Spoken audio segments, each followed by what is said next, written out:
Muy buenas tardes, estimados estudiantes del Centro Cultural Alteño. Este clip es de antropología.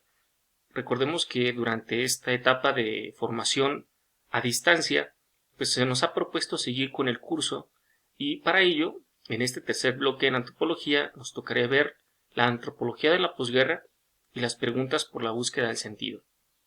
Sin embargo, en el segundo bloque, que estuvo coartado pues por la suspensión debido a la pandemia del COVID-19, no alcanzamos a profundizar lo que eran los ejes de la última parte de lo que era la antropología de la cultura. Si bien los pudimos escudriñar a partir de las lecturas de Raymond Panikkar y su propuesta de interculturalidad, vale la pena recalcar que hace falta sistematizar algunos conceptos para que en el siguiente bloque, con el estudio nuevo, puedan ustedes poder articular esta reflexión que queremos proponer. Y bien, esta imagen ya habíamos trabajado la parte de que existen dos ejes rectores dentro de la cultura. A nivel vertical, contexto y territorio. A nivel horizontal, misterio y paradigma. Y entre cómo se entrelazan estos, pues van surgiendo ciertas creatividades. Y bien, ahí no se alcanza a apreciar bastante bien, pero dentro del territorio y paradigma, esto sí lo alcanzamos a ver, surge lo que es el lenguaje. Ya hemos trabajado el lenguaje como esta forma de comunicación verbal, no verbal, paraverbal, también simbólica y existencial, que es resultado de cuando alguien se asienta en un territorio y en relación con ese territorio pues se van creando ciertos signos, ciertas comunicaciones y ciertos sentidos detrás de ellas, y que el lenguaje nos logra o nos ayuda a articular esta reflexión. En el segundo momento teníamos el contexto y el paradigma. Recordemos que el contexto es la parte epocal en la cual se vive, y también el contexto es la parte afectiva en la cual uno se encuentra. Afectiva y efectiva. Aquí entra la parte de los sentimientos, pero también de la situación. Aquí el término alemán que ustedes han trabajado es el Sitzenleben. Y junto con la situación de vida, o Sitzenleben, tenemos que esa relación con los sentimientos, con la parte afectiva y cultural, pues forman símbolos. Símbolos que algunos solamente pueden ser interpretados con su total sentido dentro de la cultura a la que pertenecen. Por ello, pues vamos a ver que en algunos territorios, por ejemplo, vamos a poner un ejemplo, el agua simbólicamente tiene una raíz cultural que se puede interpretar casi de la misma manera, pero que si la brincamos a otra cultura, supongamos en otro continente, pues la cultura puede significar algo totalmente contrario. Al igual vamos a poner otro ejemplo, ¿no? Las culturas mesoamericanas, cuyo alimento básico es el maíz, y a partir de allí pues se van creando ciertos mitos y relatos a partir del maíz. Sin embargo, en la cultura mesopotámica, pues más bien es el agua, ¿sí? O sea, por eso es importante que dentro de esta interpretación, pues los símbolos también forman una parte importante. Bien, pasamos al otro, la relación del contexto y el misterio. El misterio es esta parte, digámoslo así, trascendente de todas las culturas. Regularmente ninguna cultura se va a enfocar solamente a la parte inmanente. ¿A qué me refiero con inmanente? A la parte temporal. O, sí, temporal tal cual. Entonces, regularmente las culturas tienen esta ramificación de trascendencia y por ello mismo también sus relatos, también lo que ellos buscan como ideales, pues también remiten a una cuestión, no lo quiero llamar religiosa, que sí la tiene, pero trascendente. Entonces, esa es esta relación, estos mitos que quieren dar una cierta de respuesta, un cierto sentido a aquellas realidades que no pueden explicarse, como la muerte, o el origen de la vida, o el dolor y el sufrimiento, y por ello esta relación mistérica, le vamos a llamar mistérica, porque no tienen una explicación fundamental, pero tienen una realidad importante para las personas. ¿Realidad en qué aspecto?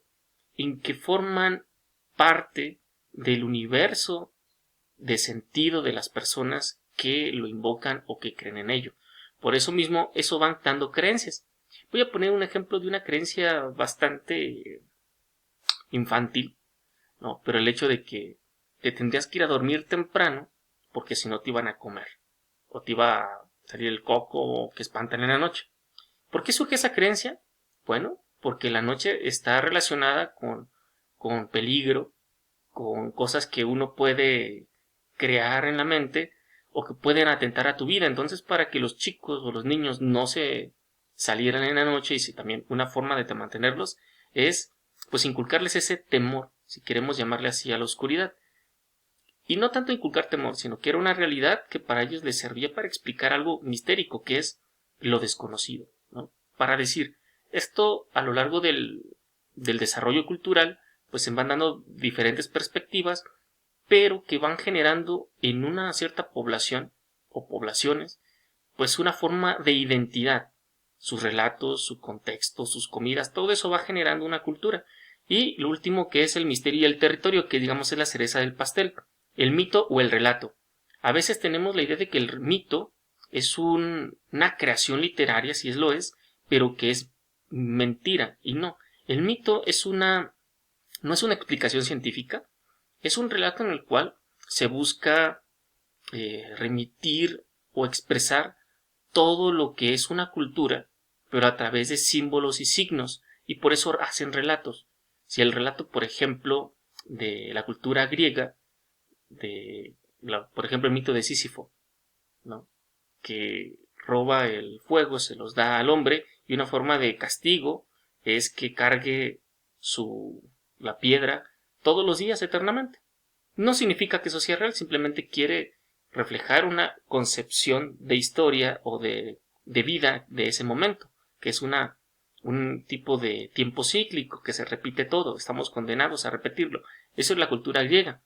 En la Biblia encontramos relatos también míticos, como es todo el Génesis, pero eso no significa que sea una mentira, es una creación literaria que busca expresar de forma simbólica todo ese raigambre cultural. ¿Y por qué esto es importante, chicos? Bueno, porque actualmente todas las culturas pues tienen sus relatos y mitos, y no podemos desecharlas como una mentira, sino tenemos que entenderlas desde sí mismas, desde su propia cultura, para poder entresacar el sentido de fondo.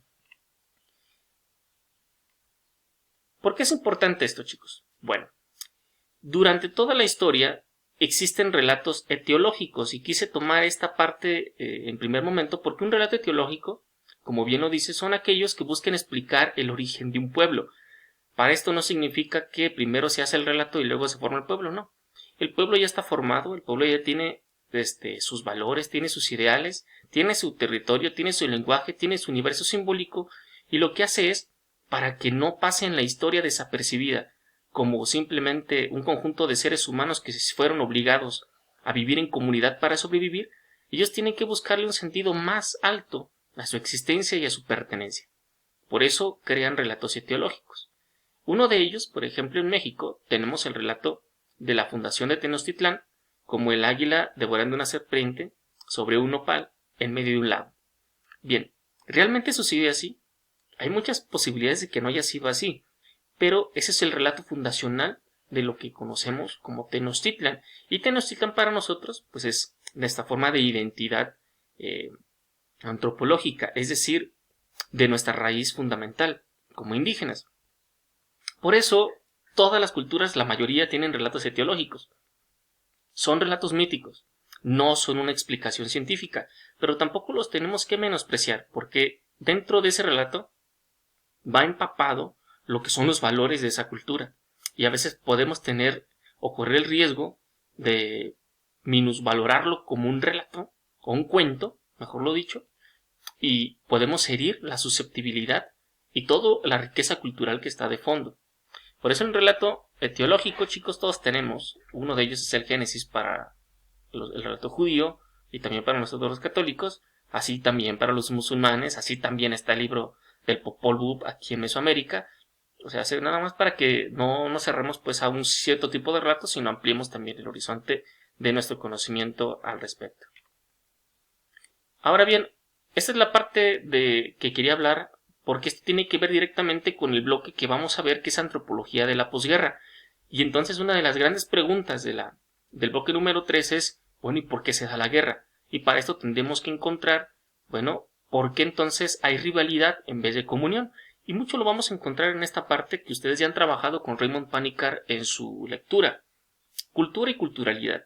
Recordemos que cultura, todos tenemos cultura. a veces se tiene la ambigüedad de que cultura es una serie de conocimientos o de base de datos. No.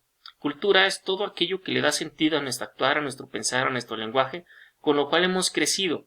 ¿Sí? Es toda esta herencia simbólica de lenguaje, de sentido que hemos recibido, que nosotros lo manejamos con el término cultura.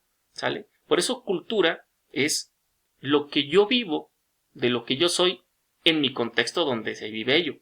Es decir, vivo mi cultura de mexicano en México, entonces estoy viviendo mi cultura. Pero culturalidad, entonces, es cuando yo trato de vivir mi cultura mexicana dentro de con otras personas que tienen otra cultura. No es lo mismo ser mexicano en medio de brasileños, asiáticos o americanos o africanos. Ahí es donde yo realmente me doy cuenta qué tipo de cultura tengo, porque ahí las formas de resolver las cosas o las formas de las visiones se pueden compartir o se pueden diferenciar, inclusive es donde empiezan a haber los choques. ¿Sí? Su servidor, por ejemplo, convivió 4 años en la Ciudad de México, en mi comunidad, éramos 22 estudiantes, donde solamente 3 éramos mexicanos, y teníamos que convivir día a día, desde cocinar, con otras personas. Y ahí te das cuenta que puede haber conflictos por algo tan sencillo como es cómo se prende la estufa o quién cocina. No me va a decir algo muy superficial, sí, pero realmente es ahí donde tu cultura empieza esta culturalidad, de cómo dialogas para poder resolver un conflicto. Y esto es importante porque lo que nos va a llevar entonces a entender pues esta parte de la rivalidad que posteriormente vamos a trabajar. Y este término, chicos, es uno de los que quiero que vayan recapitulando. Cultura dominante. ¿Por qué? El principio de rivalidad es ¿por qué si mi cultura es importante y única como herencia patrimonial, por qué entonces tengo que repetir ciertos patrones que otros me quieren imponer en contra de mi voluntad? Y esto básicamente está dado por un sistema representativo que es el sistema económico, que también representa y respalda una cultura a través de la mercadotecnia. De hecho, Raymond Panikkar estuvo trabajando mucho este término, ¿sale?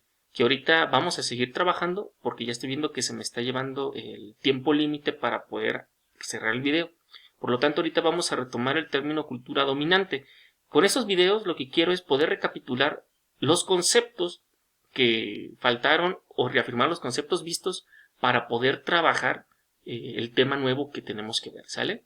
Por eso, tengámonos paciencia y podamos también ir recorriendo pues este último término.